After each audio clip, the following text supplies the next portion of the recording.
Bonjour. Bonjour. Ça va bien? Donc oui, bonne fête des mères à toutes les mamans. Comme j'ai dit la dernière fois, ça donne que je prêche souvent à la fête des mères. C'est mon créneau. C'est ça, bonne fête des mères, mais on n'a pas besoin d'avoir porté un enfant pour être une maman. Hein? On a des mamans de cœur, on a des mères spirituelles aussi. Donc je pense que toutes les femmes, on a un cœur maternel. Donc que vous ayez porté ou pas un enfant, bonne fête des mères à toutes les femmes dans cette pièce. Quand j'ai dit à Luc, il y a 2 semaines, que oui, j'allais pouvoir apporter le message, tu sais, comme à chaque fois, j'interroge toujours le Seigneur, tu sais, qu'est-ce que tu veux dire à ton Église? Qu'est-ce que tu as envie de dire à ta précieuse Église de Sainte-Père? Puis d'habitude, rapidement, j'ai quelque chose qui vient, puis ça...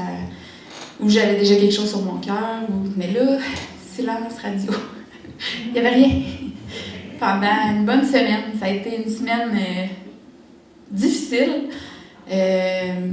en termes de travail, de manque de temps, manque de maîtrise de moi, manque de présence de Dieu, manque de tout. À la fin de la première semaine, c'est ça, je me suis assise, j'ai dit... Je me suis plaint à Dieu. Pourquoi c'est si difficile de tout faire? Ah, c'est une bonne question à poser, puis ça serait une bonne idée d'apporter la réponse. Puis, c'est sûr que, les papas aussi, les hommes, les femmes, tout le monde, mais les mamans, je pense que c'est une difficulté qu'on a, c'est de tout faire bien. C'est peut-être une exigence qu'on se met de vouloir tout accomplir parfaitement. Mais je pense que c'est un problème de notre siècle aussi, hein, que ce soit au travail, que ce soit dans nos vies familiales, que ce soit partout. On veut performer, on est dans un monde de performance. Donc j'ai voulu questionner le Seigneur à propos de ça. Donc, je vais partager la réponse qu'il m'a donnée aujourd'hui.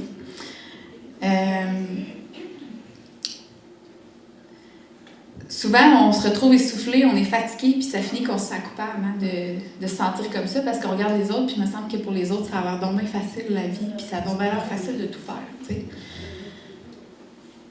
J'ai demandé à Dieu pourquoi, puis je parlais avec Dominique, j'ai dit, je me demande à quel point la performance c'est biblique, tu sais. On entend des fois des messages sur ce qu'il faut faire, comment il faut le faire, tout ça. J'ai questionné Dieu, puis longtemps j'ai cru que Dieu me demandait de performer, me demandait de faire des choses pour lui. Puis en étudiant la question, c'est pas tant la performance qui est biblique, Dieu ne nous demande pas de performer. Je vais juste vous lire un verset. C'est Psaume 147, 10, 11.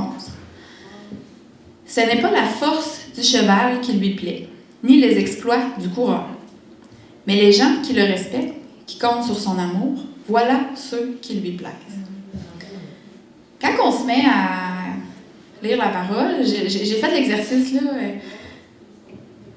puis plus on regarde les versets, plus on se rend compte que c'est Dieu qui fait l'action. C'est pas nous.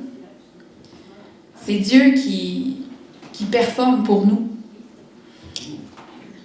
Souvent, les verbes d'action utilisés pour décrire ce que Dieu fait, j'exaucerai, j'accomplirai, j'écrirai, j'enverrai, je jugerai, je promets, j'accomplirai. Tu sais, c'est Dieu qui fait pour nous. Romains 4, 21. Il ne douta point par incrédulité au sujet de la promesse de Dieu, mais il fut fortifié par la foi, donnant gloire à Dieu et ayant la pleine conviction que ce qu'il promet, il peut aussi l'accomplir. Ça ne dit pas que Dieu croit que nous allons accomplir ce qu'il a promis dans notre vie. Ça dit que nous, on doit simplement croire que Dieu va accomplir ce qu'il a promis pour nos vies. C'est quand même une grosse nuance qui est importante à saisir. Il faut laisser place à Dieu pour qu'il accomplisse les choses en nous. Donc, la pression qu'on se met, les exigences qu'on se met, le syndrome de performance qu'on se met, on se le met. Dieu ne nous met pas ça sur nos vies. Donc, c'est quand même une pensée qui est importante à faire chavirer dans nos têtes. Que Dieu nous demande de croire qu'il peut le faire, puis lui laisser un peu le contrôle. Ben, beaucoup de contrôle. Donc,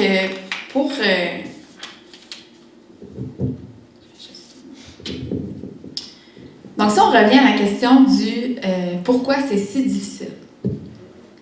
Moi, je suis infirmière, puis quand les gens vivent des saisons difficiles, vivent des choses difficiles, vivent la maladie, des symptômes difficiles, le corps mal,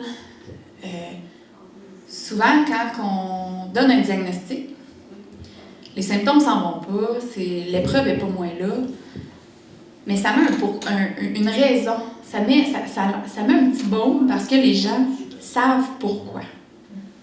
Quand on sait pourquoi on vit quelque chose, c'est déjà plus facile de passer au travers. Ben, facile. Ça nous motive, ça nous donne une raison de continuer. T'sais, on sait pourquoi ça arrive. Donc, je demandais à Dieu pourquoi. Pourquoi c'est si difficile? Puis, il m'a ramené à quelque chose, un concept qui est très connu. Dieu compare très souvent son peuple à une vigne, dont lui est le vigneron. On va étudier trois sphères. C'est une réponse en 3 parties qu'on va dire, qu'il m'a donnée. Premièrement, il y a une vigne, parce que là, c'est ça, tout le long, il faut comprendre que nous, on est la vigne, Dieu est le vigneron, donc c'est celui qui s'occupe de la vigne. Cette semaine, je suis tombée sur un fait très intéressant. On va les lire, non? Dans Ésaïe 5:1. Je vais vous le lire. Je veux chanter pour mon ami la chanson de mon bien-aimé au sujet de sa vigne. Mon ami avait une vigne sur un coteau fertile. Il encercla le sol, en enleva les pierres et il mit des plants de choix. Il bâtit une tour de muguet au milieu de la vigne et il creusa un pressoir. Il attendait donc de sa vigne de beaux raisins. Mais elle n'a produit que des raisins infects. Maintenant donc, habitants de Jérusalem, gens de Juda, soyez les juges entre moi et ma vigne. Qui avait-il encore à faire pour ma vigne, que je n'aurais pas fait encore? Pourquoi alors que j'attendais de bons raisins, n'a-t-elle produit que des fruits infects? Maintenant donc, je vous ferai savoir ce que je vais faire à ma vigne. J'arracherai sa haie. Pour qu'elle soit broutée, je ferai une brèche dans sa clôture. Pour que les passants la piétinent, je ferai une friche. Nul ne la taillera, nul ne la cerclera. Les ronces, les épines y croîtront librement et j'interdirai aux nuages de répandre leur pluie sur elle. Bon, un fait intéressant, c'est qu'une vigne qui aura été plantée dans un sol parfait, sans cailloux, sans difficulté, donnera un fruit amer, immangeable, ou n'emportera aucun fruit. Mais une vigne, ils ont découvert à la longue qu'une vigne qui va être placée dans un sol difficile, avec des cailloux, qui va devoir lutter à travers les cailloux pour pouvoir bien grandir, va porter des fruits en abondance et des bons fruits. Donc, tout comme la vigne que nous sommes, une personne dont la vie est remplie de facilité, de soif, de luxe, qui n'a pas connu les embûches, forcément, il y a de grandes chances qu'elle ait une personnalité un peu désagréable.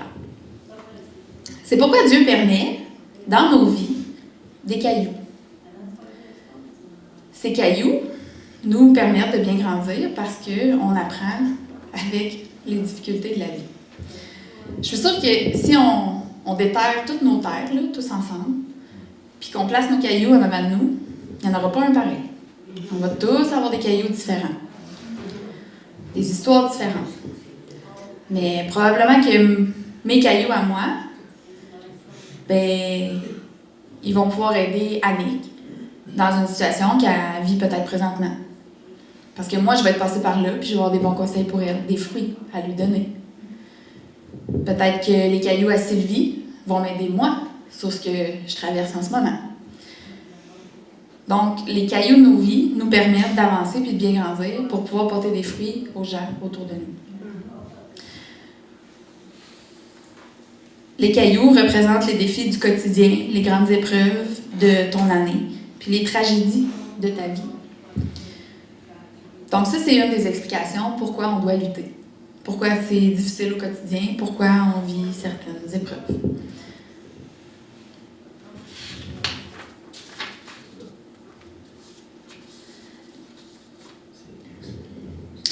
Ensuite, comme j'ai dit, la vigne qui est nous, Dieu et le vigneron.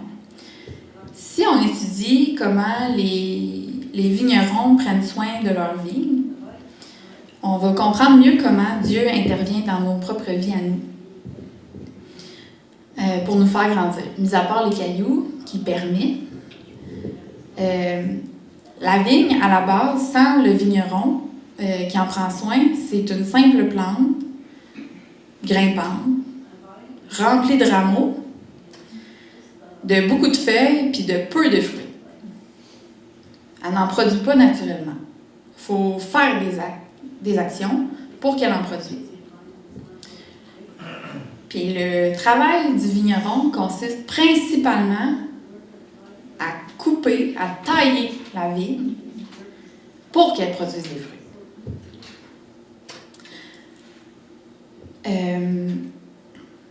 Et il la taille tellement que ça peut même faire peur.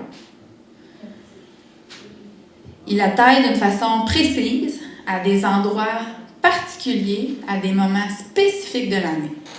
Le vigneron, il sait quand, comment, puis pourquoi il taille à tel endroit. Et c'est toujours dans l'optique qu'elle porte le plus de fruits possible. Il coupe principalement des rameaux qui sont des branchages en forme tortueuse. Le mot tortueuse, ça veut dire qui fait des détours, qui n'est pas droit, qui est tout emmêlé. Un bordel, finalement. Donc, le Seigneur, il coupe les parties de nos vies qui sont pas droites, qui sont tortueuses, qui empêchent Dieu de bien rentrer dans nos vies. Puis, quand j'ai dit tantôt, il en coupe tellement que ça peut même faire peur. La première coupe de l'année, il coupe toutes les branches sauf 2. On dirait que ta vigne est morte. Puis, en étudiant un petit peu dans certaines études sur les vignes et vignerons, il y en a qui faisaient la comparaison entre ça puis quand on donne la vie à Jésus. Tu sais, souvent, quelqu'un qui donne sa vie à Dieu, il y a tellement de choses qui revolent, on voit des grands changements. Ben, c'est toutes les branches qui ont été coupées pour faire le ménage. Puis Dieu, tu sais, une nouvelle naissance. Ben, à chaque nouvelle saison de nos vies, ben, il recoupe des branches. Mais le gros ménage, c'est celui de la première année, donc celui du début d'année. Donc pour nous, c'était celui du début de notre vie avec Jésus. Sauf que à chaque saison, le vigneron doit recouper sa vigne. Donc, à chaque saison de nos vies, il y a des nouvelles choses qui doivent couper. Puis quand on parle d'aller couper, quand on dit que Dieu coupe des choses dans notre vie, ben c'est qu'il bloque des projets, il y a des envies qui sont sur nos cœurs qu'il ne permet pas qu'ils se réalisent. Il ferme des portes, des aspirations qu'on a parfois. Même il diminue certaines de nos capacités, que ce soit financières, physiques, intellectuelles. Mais jamais que Dieu va compromettre la récolte. Donc, si Dieu coupe quelque chose dans ta vie, c'est que tes fruits étaient en danger. Donc, même si pour nous, c'est un beau projet, il me semble que ça me tenterait de le réaliser, celle-là, il me semble que cette porte-là, cette avenue-là, ça aurait été bien pour moi. Mais si Dieu ferme la porte, c'est qu'il y a une meilleure récolte dans un autre chemin. Pour toi. Donc, se soumettre à la volonté du Seigneur, ce n'est pas s'épargner des embûches, mais c'est simplement s'assurer d'avoir une vie qui porte du fruit autour de nous.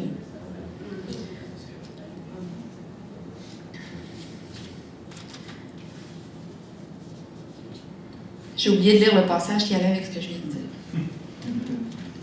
On va aller le lire. C'est un passage qui est connu. C'est Jean 15. Moi, je suis le vrai plant de vigne, et mon Père est le vigneron. Tous les sarments en moi qui ne portent pas de fruits, sarment c'est un synonyme de rameau, c'est ça, de rameau. Tous les sarments en moi qui ne portent pas de fruits, il les coupe. Et tous ceux qui en portent, il les purifie, afin qu'ils produisent un fruit encore plus abondant.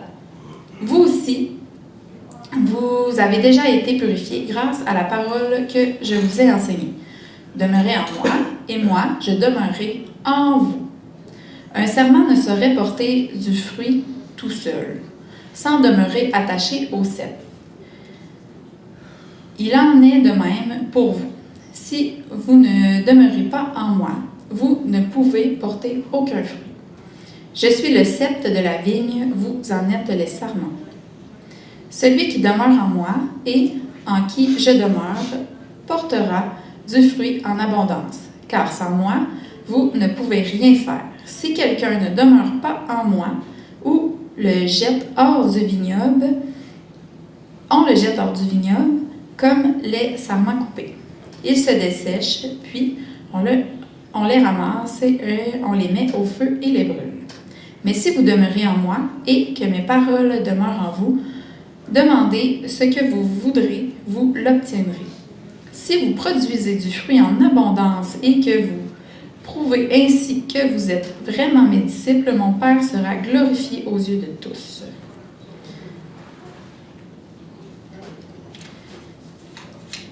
Quand j'ai lu Jean 15, au début, tu sais, la première phrase, « Moi, je suis le vrai plant de vigne et mon Père est le vigneron. » C'est Jésus qui parle. Puis là, j'ai dit, « Ah non, j'ai mal compris. C'est lui la vigne. Fait que nous, on n'est pas la vigne. » Fait que là, mon message, il venait tout de tomber à l'eau. Fait que là, j'ai dit, « Seigneur, c'est quoi, j'ai pas compris? Il faut que je recommence. C'est Jésus la vigne, nous, on est quoi? » Mais non. Finalement, il m'a répondu. Un fait intéressant, quand Jésus dit « Moi, je suis le vrai plant de vigne », en 1863, il y a un minuscule insecte de la famille des pucerons qui a attaqué toutes les vignes dans le monde. Puis, ça a dévasté là, les vignes. Les vignerons ont tenté de les sauver de plein de façons. Par des sortes d'injections, de médicaments, des sortes d'engrais qu'ils ont mis dans la terre. Ils ont essayé de plein de façons. Tout a été infructueuse. Après plusieurs saisons, ils ont dit qu'il faut créer une vigne maître qui va protéger nos vignes. Donc, finalement, c'est des vignerons aux États-Unis, je pense qu'ils ont réussi. Donc, c'est une vigne maître ou un porte-greffe qu'ils appellent. Là, je ne suis pas vignoble. J'y vais avec ce que j'en ai compris. Mais le porte-greffe de la vigne est une variété de vigne résistante au le phylloxéra, là, c'est ça le nom du minuscule insecte qui s'attaque, que nous, on pourrait peut-être faire référence avec Satan, mettons. Résistant au phylloxéra et adapté au sol destiné à la plantation. Il constitue la partie enterrée du pied de la vigne, donc la fondation, et sert de support au greffon, les petites vignes qui vont pousser. Aujourd'hui, le phylloxéra, il est partout et toutes les vignes doivent être protégées par une vigne maîtresse. Donc, fait intéressant, on peut faire le parallèle, évidemment, avec Jésus. Sans la vigne maîtresse, maintenant, ça prend ça. Sinon, les vignes, c'est sûr qu'ils vont se faire attaquer. Donc, les vignerons, comme Dieu, à force que le peuple se perdait, a envoyé son Fils pour protéger, sauver ses vignes. Et les vignes doivent absolument dépendre de la vigne maîtresse pour pouvoir bien vivre, être protégées, être sauvées, finalement. Donc, c'est la même chose pour nous. On a besoin de Jésus pour être sauvés, pour que nos vies soient sauvées. Puis, le troisième, dernier point, dans le fond, d'où l'importance de rester connecté à Jésus. Je vous apprends rien aujourd'hui, là, mais Jésus, c'est comme, mettons, une vigne qui porte pas de fruits. Les vignerons vont l'étudier. Généralement, ils vont se rendre compte que, pour une raison ou une autre, la sève circule pas bien dans la vigne. La sève, c'est un liquide qui garde en vie, qui est nécessaire à la croissance et qui est indispensable à tous les végétaux. Un peu comme le Saint-Esprit. Mettons qu'on dirait, le Saint-Esprit garde en vie, est nécessaire à la croissance et est indispensable à tous les humains. Ça sonne pas mal pareil, hein? Donc, la vigne doit être remplie de sève pour porter du fruit. Pour nous, notre sève, c'est le Saint-Esprit. Quand le vigneron, quand Dieu coupe les branches, coupe les projets de nos vies, de la vigne, c'est pour qu'ensuite la sève, c'est ça. Dans le fond, là, quand le vigneron il voit qu'il n'y a plus de fruits, sa vigne n'apporte pas de fruits, il ne comprend pas trop, là, finalement, il n'y a pas beaucoup de vignes qui coulent. Il va couper des branches. Puis là, ça va recréer la vigne, elle va dire « Oh, là, j'ai mal, là, ça fait mal, là, qu'est-ce qui se passe? » Fait que là, elle va reproduire du fruit, un peu comme nous, quand Dieu coupe des choses dans nos vies, ça fait mal, qu'est-ce qui se passe? Puis là, on va crier à Dieu. « Ouais, là, ça fait un petit bout, je t'ai pas parlé, mais là, Seigneur, qu'est-ce qui se passe? » Fait que là, tranquillement, on va reprendre des temps, puis là, le Saint-Esprit va revenir en nous. Puis là, nos fruits vont revenir, puis les choses vont se régler tranquillement, puis ça va être plus facile de passer à travers nos difficultés. Mais pour la vigne, c'est la même chose. Quand que le vigneron, il coupe, mais dans le fond, ça refait un processus qui fait que la sève va aller, il faut qu'elle aille guérir la coupure. Donc, la sève va aller guérir, ça va faire un bourgeon, puis là, ça va pouvoir porter des fruits. Donc, c'est un peu la même chose avec nous. Dieu va couper des choses pour nous faire se rapprocher de lui. Le Seigneur, il cherche toujours une communication, une communion avec nous. Hein? Donc, il s'éloigne, on va le ramener un petit peu. Donc, coupe des choses dans nos vies pour qu'on crée à lui, ça fait mal. Saint-Esprit, on va retourner à lui, à la source. Notre sève, le Saint-Esprit va revenir, puis on va pouvoir guérir avec lui, tu sais. Donc, l'importance de rester connecté pour qu'on puisse porter des fruits avec Dieu. Puis, souvent, justement, on a des vies occupées, c'est difficile, prendre un temps avec Dieu. Quand est-ce que je le fais? Alors, j'ai encore passé une journée et j'ai pas eu le temps. En tout cas, moi, c'est souvent ça. Puis, tu sais, on entend souvent des messages où on lit des livres, 25 étapes pour bien prier. Tu sais, ça a tout le temps l'air compliqué. Mais, tu sais, on le dit, tu peux prier n'importe quand, prier sans cesse, c'est parler à Jésus dans nos journées, tout ça. Dernièrement, j'ai lu un livre, puis il nous demandait de faire un exercice, puis ça a quand même changé mon quotidien. J'ai l'impression, en tout cas, d'avoir plus de temps avec Jésus. Il disait de se créer un lieu secret. Tu sais, on entend souvent « trouvez-vous une pièce, un endroit, un moment, puis soyez fidèles dans ça ». Bon, c'est vrai. Puis c'est bien, là, les livres en 25 étapes, les titres de prière, tout ça, c'est bien d'approfondir la prière, là. C'est pas ça que je dis, c'est correct de le faire, c'est un sujet complexe, il y a plein de belles choses à aller découvrir sur la prière, mais tu sais, quand on veut quelque chose de pratique, simple au quotidien, là, un lieu secret, c'est de faire l'exercice de réussir à rentrer dans sa présence rapidement. C'est souvent ça que, tu sais, on a de la misère, tu sais, on pense à plein d'autres affaires, à notre quotidien qui va vite. Puis, c'est se créer un lieu, donc c'est penser à quelque chose qui vous fait du bien, un endroit où vous êtes bien. Donc, ça peut être, je sais pas, tu sais, un moment dans votre vie que vous allez dire, là, j'ai relaxé, là, tout était là, tu sais. Fait que, il y en a que c'est des plages, il y en a que c'est en forêt. Moi, c'est sur mon patio, en plein été. Donc, les arbres, il n'y a pas de mouches. Les enfants sont à la garderie. C'est tranquille.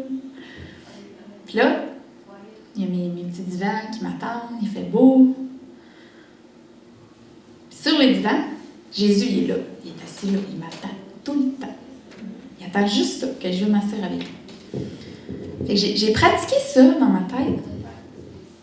Puis maintenant, je l'ai tellement pratiqué que c'est beaucoup plus facile. Les enfants écrivent dans l'auto, peu importe, tu sais, je vis quelque chose au travail, ma collègue s'en va juste chercher quelque chose, j'ai 5 minutes. J'ai 5 minutes que je peux aller m'asseoir avec Jésus. Je ferme mes yeux, je rouvre ma porte patio, Jésus se lève, puis il m'invite à m'asseoir. Puis c'est particulier à quel point le pratiquer un petit peu, ça devient étonnant à quel point on peut sentir sa présence rapidement. Puis c'est comme si se rapprocher de Jésus de cette façon-là, lui, il veut qu'on se confie à lui, il veut qu'on lui dise ce qu'on a sur le cœur. Mais lui aussi, il veut se confier à nous. Lui aussi, il a des choses à nous dire. Puis, j'ai découvert que, en fait, il sait déjà ce que j'allais dire. C'est pas nouveau, c'est pas un secret. Mais souvent, quand j'ouvre ma porte patio, je le regarde, puis il fait juste comme...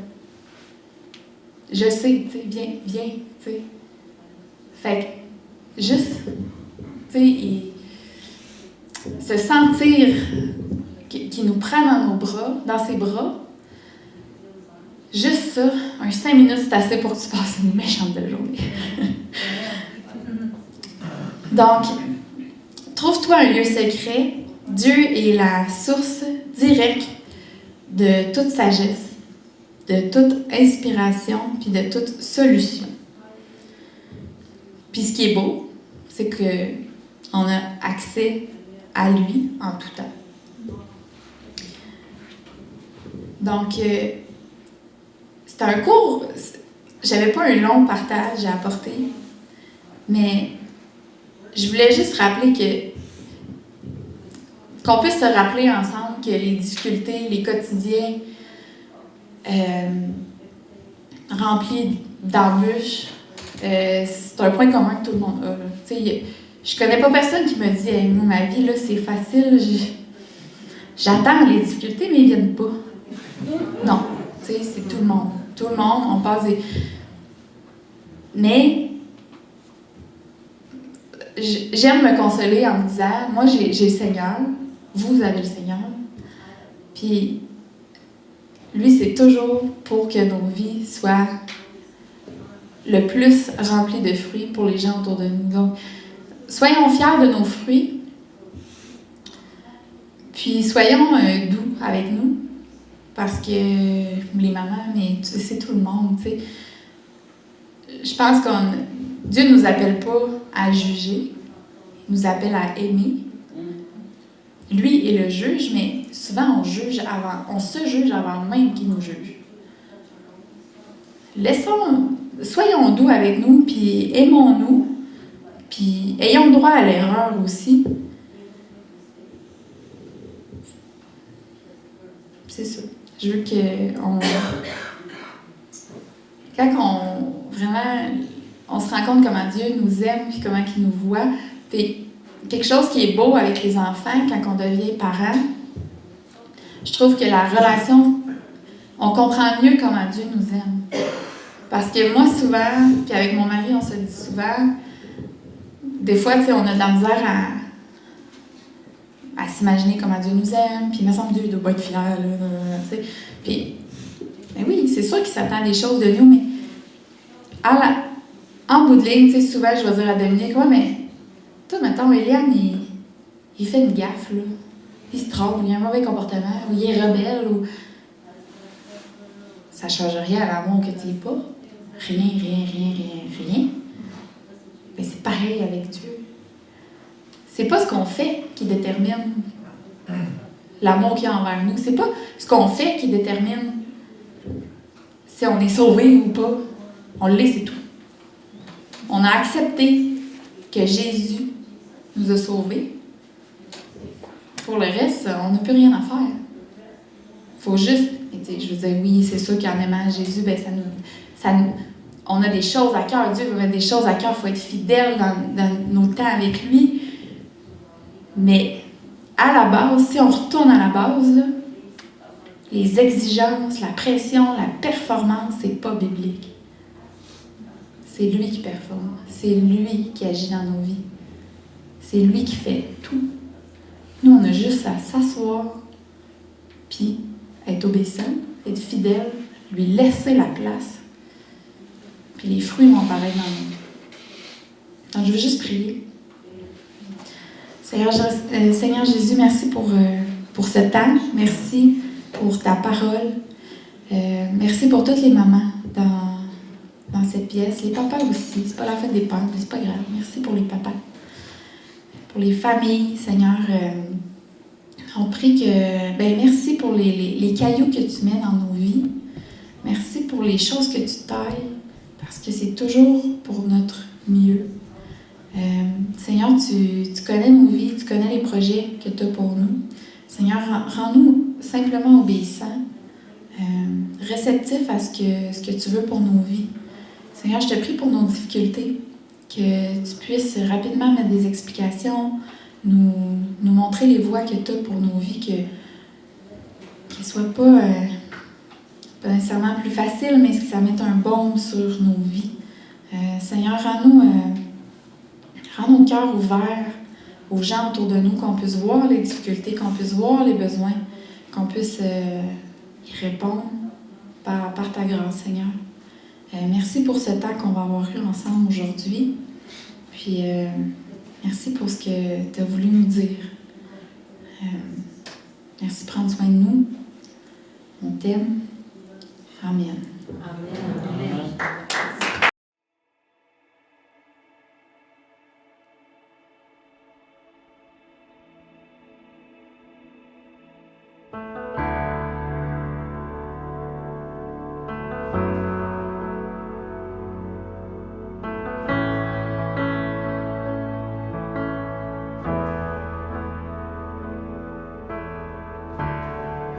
Oh, quelle paix dans ce moment, dans le calme de ta présence, quand le bruit faiblit et tu parles à mon âme. Tu as toute mon attention, fais-moi entendre ta voix. Je ne veux rien manquer, Seigneur, mon cœur désire plus de toi, mon cœur recherche ta face, alors je cède à toi. Et tout ton âme est ému par ton amour, captivé par qui tu es. Conduis-moi à te connaître plus encore. Je veux m'approcher de toi, laisser mes peurs derrière moi. Seigneur, viens toucher ma vie à nouveau. Oh, oh, oh, oh, oh.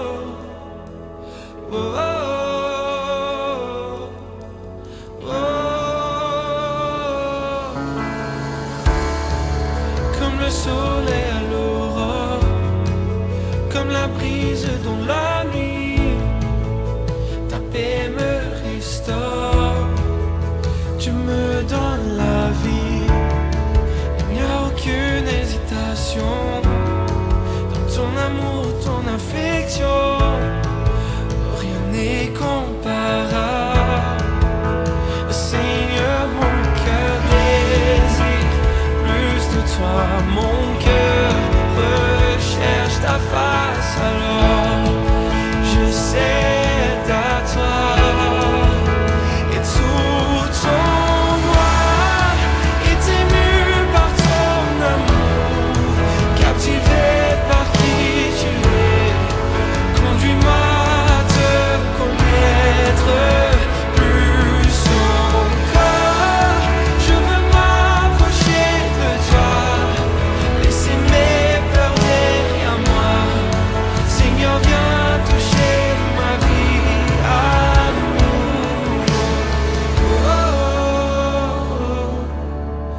oh, oh,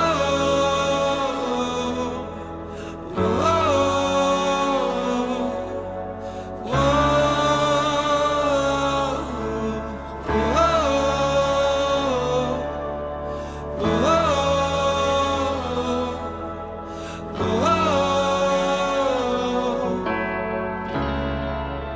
à toi j'ouvre mon cœur, Seigneur.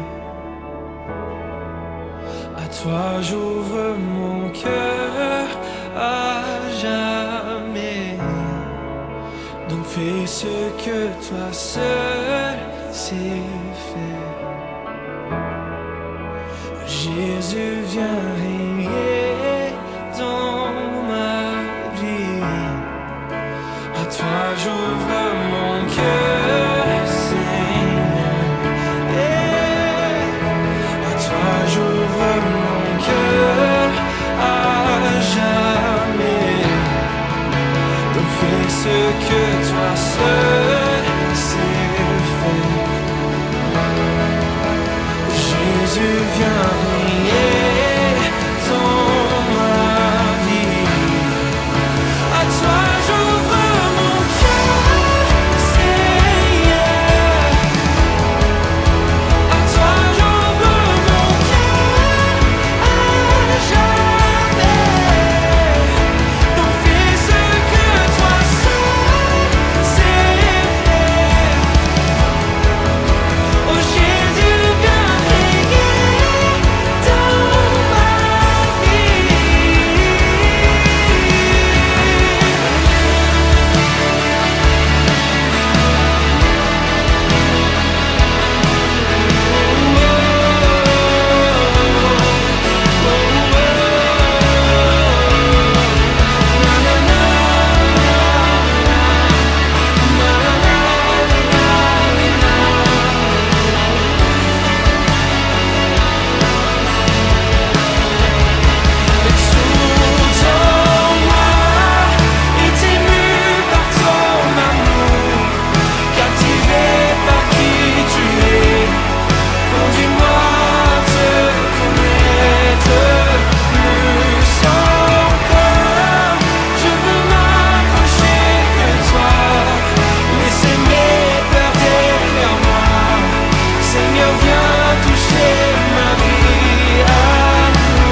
Et tout en moi est ému par ton amour, captivé par qui tu es. Conduis-moi à te connaître plus encore. Je veux m'approcher de toi, laisser mes peurs derrière moi. Seigneur, viens toucher ma vie à nouveau.